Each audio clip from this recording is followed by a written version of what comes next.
Hello, everyone, and welcome to Wealth Wednesday. I'm your host, Dr. Kalpana Sundar, and joining me today is my co-host for this, Marisol Uribe, and we do our wealth conversations on Wednesday, and this is going to be every other Wednesday, the first and the third Wednesday. So keep an eye out for it. We're going to do these short and quick little episodes just about wealth in general, because there's so much out there that misrepresents what true wealth is really about. So that's one of the things that Marisol and I really want to talk about. And today's topic is going to be about why high earners don't actually feel wealthy. And it's really common. You'd be surprised at how often this happens, that people who make a lot of money actually don't feel wealthy. And you would think that that doesn't even make sense, but it actually does. Because what happens is a lot of times our wealth will grow faster than our sense of security. And we're often trained in these old rules about work harder. If you take your foot off the gas, everything falls apart. So you got to keep producing, keep going. And what that creates is a situation where you don't even get to enjoy your money. And that's not necessarily where any of us want to be. You want to make money so you can enjoy it. What do you think, Marisol? Yeah, absolutely. You guys don't want to miss the big picture, which is just be in the present moment, appreciate your family, have fun, or else, what's the point of everything? And surely you do want to enjoy your life, don't you? Absolutely. And honestly, I've lived this. When I was in my ear, nose, and throat practice, I just felt like I never had enough. So then I started to realize this is a very common problem in high earners, high achievers, that they just never feel like they have enough. So the actual money in the bank is not really safety for them, because safety is really an inside job. So that's where, personal development and wealth kind of coexist. Because if you don't feel safe internally, no amount of money, no amount of material possessions will ever make you feel safe. Yeah, and there's so many angles we could go about this. I know you guys all know of one hoarder. You know of one person who just always wants to take, their food to go, for example. Maybe there was some scarcity in their household or growing up. So little cues like that we could pick up on in our day to day. We're actually able to see, through even body language, how people, perceive money. Oh, yeah. Give us a good example of that, something that's coming to mind for you, because that's actually very telling. So going back to the example about maybe you guys know a family who is big in property ownership. And so you may have one part of the landscape of the future of that development say, okay, why don't we consolidate and just buy something larger? And then you have another persona who might be the investor who wants to continue with what brought them to their current phase of wealth and thinking that, I want to stay comfortable. I want to stay with what I know. However, we all know that it's when you get out of your comfort zone where you can experience the next level of wealth or whatever that may look like for you. Maybe it's trying a new hobby.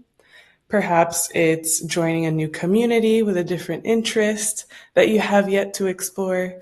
So those are just some examples that came to mind. No, that's great, because, that's the other thing, is that wealth doesn't always mean money.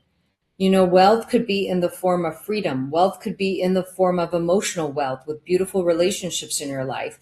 So I think there's really a point here where we have to really redefine even what wealth really means. It's not always about money.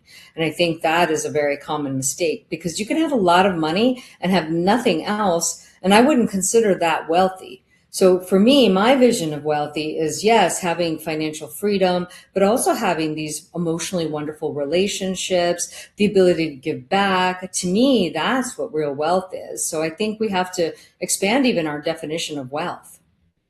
Oh, yeah. I love that you mentioned that because something that really lights me up is giving back to my faith community. I'm Mhm. very active in my church community, and that is something that again, you got to look for what lights you up, right? 100%. And that's why I created a charitable foundation because I want to help female entrepreneurs, especially those that are in underserved populations, women of color, ethnicity.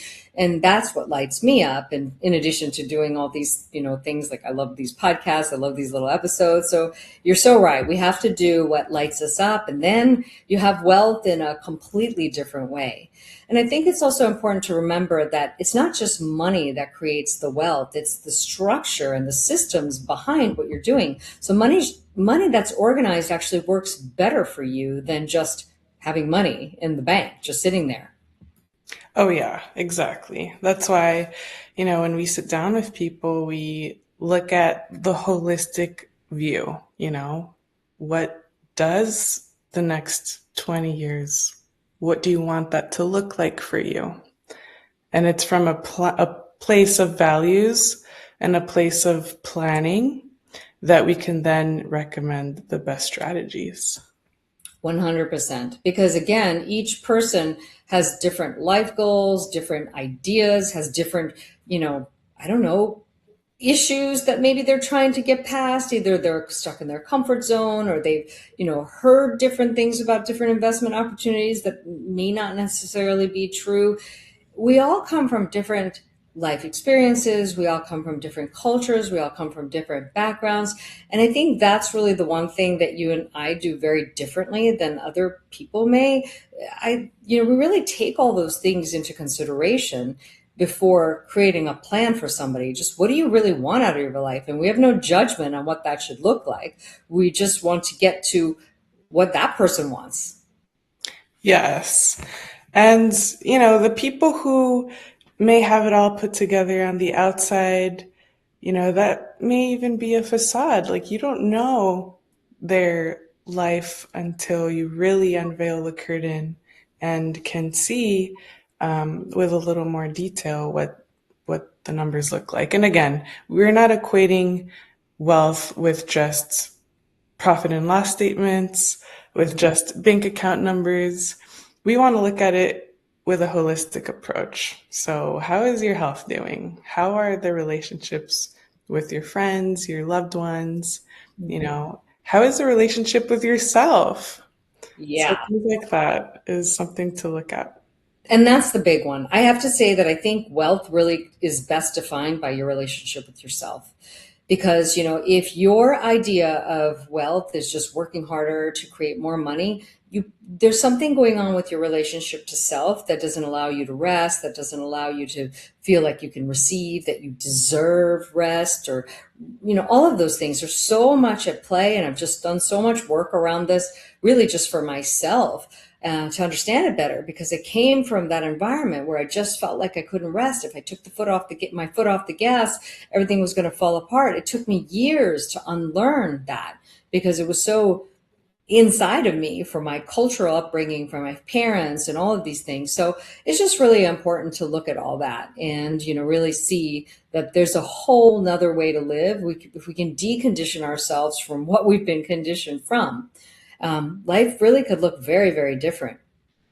Yeah. And I read something about how a business owner can have a thriving practice and you can have your employee be a little happier than you sometimes. Oh, why yeah. why could that be? Maybe they have just a different outlook on what wealth is. Yeah, no, it's so true. I mean, it's very, very common that your employee could be happier because they don't have maybe all that stress, all those issues. I mean, it's just so many things that go behind there.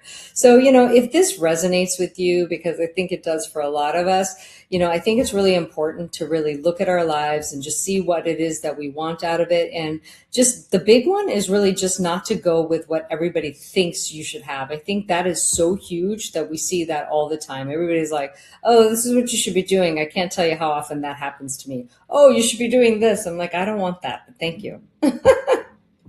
That's right. Staying true to who you are, what your goals are for yourself and your life, because you only have one. 100%. So I'm going to pop a link down here if you guys want to book a call or book a session, or you could DM me or Marisol, and we'll just see if what we could do to help you. But I love doing these because I think that wealth has traditionally been focused on always money, money, money. And I just think that that needs to shift, because to be truly happy and to be truly wealthy, you really have to be in a situation where you kind of have it all: freedom, relationships, joy. There's so much more to it. And again, I think the proportions of all that differ for all of us. But to be a truly happy, wealthy human being, you kind of need all of those things to really make your life feel really worthwhile. All of the above. Let's do it, guys. Yes, exactly. Well, thanks so much for joining us. We'll see you next time for another Wealth Wednesday. Thanks, Marisol. It was so good to have you here. Likewise, bye for now.